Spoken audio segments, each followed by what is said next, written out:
কাবলা ফুলতলি রহমাতুল্লাহ আলাইহি বৃহত্তর সিলেটকে সুন্নিয়তের ঘাঁটি বানাতে গিয়ে সৈয়দপুরের জমিনে রক্ত ঝরিয়েছে, ঠিক কিনা বলেন?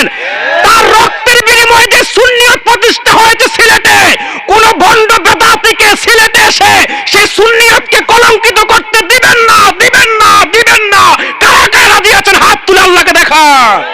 জ্বললে বাতি সেই বাতি তো নিবে না, আমগো বাবার মুরিদে হইলে নামাজে রোজা লাগে না। এরকম একটা দল আসনা নাই। কেন রে তোরা এত লাফাসে কেন?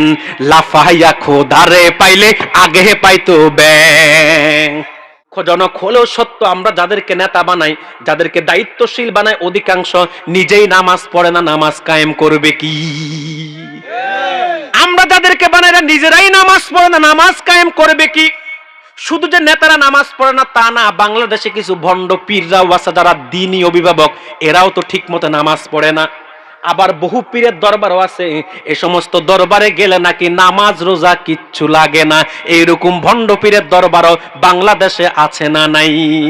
পানির নিচে জ্বললে বাতি সেই বাতি তো নিবে না, আমগো বাবার মুরিদে হইলে নামাজে রোজা লাগে না। এরকম একটা দল আছে না নাই?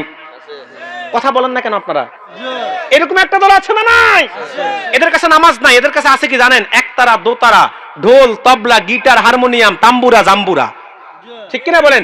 এরা পুরুষ মহিলা একসাথ হইয়া জিকিরে ছুটে হাল দেয়, ফাল দেয়, লাফালাফি করে, নাচানাচি করে। পিসাব মুরিদ, পুরুষ মুরিদ, মহিলা মুরিদ সব একসাথে নাচে আর বলে কি উৎসাহ দেওয়ার জন্য, লাফাই ফালাই করো জিকির যেমনে খোদা রাজি। নাজুবুল্লাহ বলবেন না? লাফাই ফালাই করো জিকির যেমনে খোদা রাজি হয়। নাজুবুল্লাহ বলবেন না? আচ্ছা বলেন, লাফাই ফালাই কি আল্লাহকে খুশি করা যায়? জোরে বলেন। আমি বলে থাকি, লাফাই ফালাই যদি কেউ আল্লাহকে রাজি করতে পারতো, সবচেয়ে বেশি পারতো ব্যাং। সবচেয়ে বেশি লাফায় কোন পানি? জোরে বলেন না, কোন পানি? এই জন্য আমি বলি, এত লাফাস কেন রে তোরা, এত লাফাস কেন? লাফাইয়া খোদারে পাইলে আগে পাইতো ব্যাং, ঠিক কিনা বলেন? লাফালাফির মধ্যে ইসলাম নাই, মারিফত নাই, এগুলো ভণ্ডামি, ঠিক কিনা বলেন? আজকে তারা পীর মুরিদদের থেকে ভণ্ড লামাযহাবীদের কাছে প্রশ্নবিদ্ধ করেছে।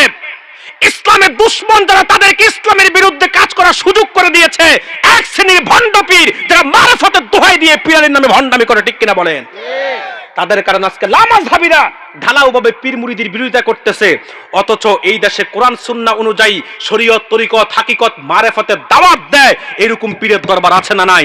আমি তো বলে থাকি, সত্যিকার অর্থে যদি শরীয়ত, তরিকত, হাকিকত, মারিফত দেখতে চাও তো সুরমা নদীর পাড়ে সারসিনাতে যাও, ফুলতলির বালাই হাওরে যাও, ফুলতলি সাহেব বাড়িতে যাও, হক্কানি পীর মাশায়েখদের দরবারে যাও, জনপুর, ফুরফুরা, সারসিনা, সোনাকান্দা, ফুলতলি সহ হক্কানি পীর মাশায়েখ যারা তরিকায়ে মুহাম্মদিয়ার অনুসারী, সৈয়দ আহমদ বেরলভীর উত্তরসূরি, তাদের কাছে শরীয়ত, তরিকত, হাকিকত, মারিফত সব আছে।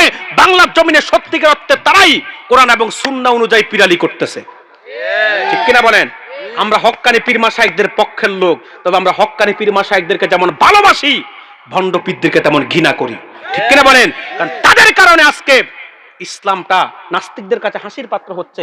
এরা দেখবেন জিকিরের মধ্যে বক্তাও নাচে, শ্রোতাও নাচে, পীরও নাচে, মুরিদও নাচে। আর যুবকরা, তোমরা এই নাচানাচি দেখার জন্য রাতে 3টা পর্যন্ত ভিড় জমা, ঠিক কিনা বলেন? অনেক সময় বলে আমাদেরকে যে এত বলেন কেন, সেটা একটু ভালো হয়েছে না। মনে রাখবেন, কয়লা ধুইলে কোনোদিন ময়লা যায় না। বানর যত বুড়াই হোক কোনোদিন গাছে উঠা বলে না, ঠিক কিনা বলেন? মনে রাখবেন, সিলেটবাসী অন্তরের দুঃখ নিয়ে আজকে একটা কথা বলে যায়, আল্লামা সাহেব কেবলার রক্তের বিনিময়ে এই সিলেট সুন্নিয়তের ঘাঁটি হয়েছে। আমার সাহেব কেবলা ফুলতলি রহমাতুল্লাহ আলাইহি বৃহত্তর সিলেটকে সুন্নিয়তের ঘাঁটি বানাতে গিয়ে